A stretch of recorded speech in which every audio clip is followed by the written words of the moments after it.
Assalamu alaikum. Welcome back to Wealth and Wisdom. We have been discussing the economic system of Islam. Islam guarantees the same basic rights that a socialist system also promises but does not use the same coercive means to achieve them. Islam realizes that in any society there will be wealthy and poor people. Just like in a human body, some organs have access to more resources than the others. The Islamic social system remains deeply wedded to the innate laws of the human psyche. Islam attempts to raise the consciousness and sensitivity of a society, as a whole, to such a degree whereby members of a society as a whole are concerned more about what they owe to the society than what the society owes to them. Prophet Muhammad, peace be upon him, explains these ideas in his various sayings as follows: "Give the laborer more than his dues. Pay him what he has earned before his sweat has dried out. Do not put those who serve under you to such tasks as you cannot perform yourself. As far as possible, feed your servants with whatever you feed your family. Provide them with similar clothing. Do not transgress against the meek in any way, or you will be held responsible before God. Lest you succumb to false pride, occasionally make your servants sit on the same table with you and serve them. It is easy to be conscious of the rights of others when the economy is doing well. It is the recession and the economic hardships that make us careless. Allah tells us to spend in good cause even in adversity. And vie with one another in asking for forgiveness from your Lord, and for a paradise whose price is the heavens and the earth, prepared for the God-fearing those who spend in prosperity and adversity, and those who suppress anger and pardon men. And Allah loves those who do good." Chapter 3, verse 134,135. When economy is at a low, the first victim of our budgeting is charity. We think that Humanity First, United Way, or Salvation Army will have to wait for better times in order to receive our monies. The Almighty explains to us that even in the toughest times do not hold back on charity, because it is those times that the poor are suffering the most. All civilized societies today have well-established institutions for charity, and people do contribute toward those also. But the concept of alms, as generally understood, is double-edged. On one hand, it pays compliment to the qualities of excellence of the donor, but on the other hand, it creates an embarrassing, if not disgraceful, image of the recipient. The very act of receiving alms degrades his status. Islam revolutionizes this concept. A fascinating analysis is made of why some people are poor and some are rich in the following verse of the Holy Quran. "And in their wealth was a share for the beggar, one who asked for help, and the destitute, for one who could not." Chapter 51 verse 20. This verse is telling the donor that what he gives to the poor, in reality, did not belong to him anyway. Something has to be very wrong with an economy where some people are left destitute or compelled to beg for their survival. This is not a sign of a healthy economic system. The message delivered to the recipient is that there is no need for him to be embarrassed because, in fact, God has granted him the fundamental right to survive decently and honorably.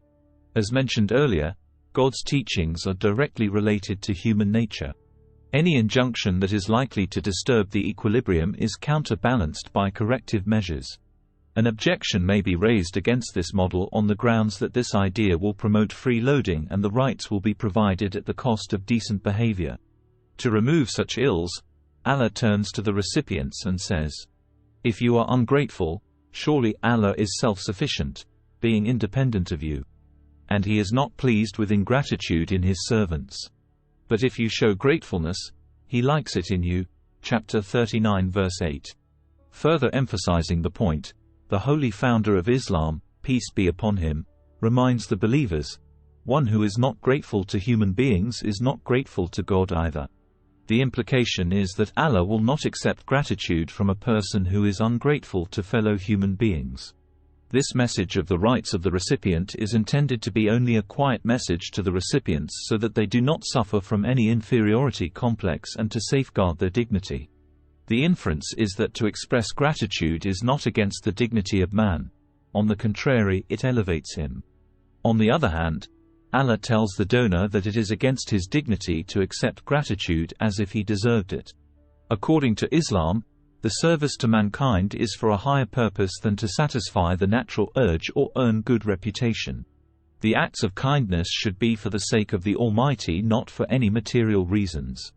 About such people Allah says, "And they feed, for love of Him, the poor, the orphan, and the prisoner, saying, We feed you for Allah's pleasure only.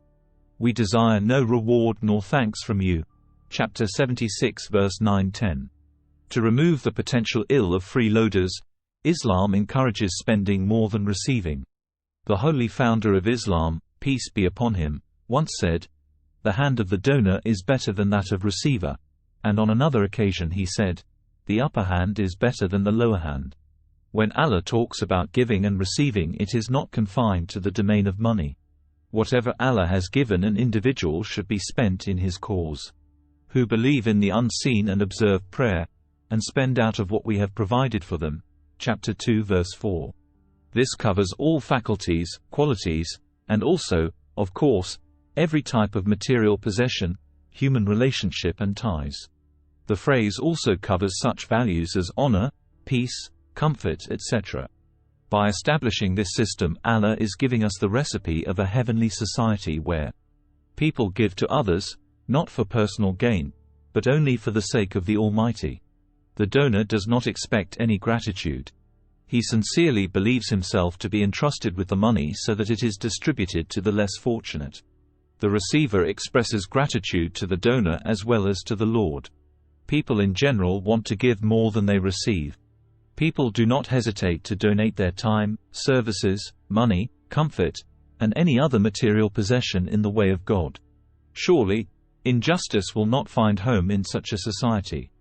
Understanding of this philosophy makes hearts softer and more receptive to the divine guidance. Islam does not stop here. Rather, it goes a step further and provides some details. Hadrat Mirza Tahir Ahmad, may Allah have mercy on him, explains this in his book, Islam's Response to Contemporary Issues. Islamic Economic System commences with the premise that all that is in the heaven and the earth has been created by God, who has bestowed man various provisions on trust. As a trustee, man will be held accountable for the discharge of this trust. The possession or absence of wealth is a means of trial, so that both in abundance and adversity, those who are mindful of their accountability may be distinguished from those who resort to callousness and scant attention to the sufferings of the rest of the mankind. Free link for the book is available in the description of this video. If you learned something today, don't forget to like and subscribe. Until next time, Assalamu alaikum.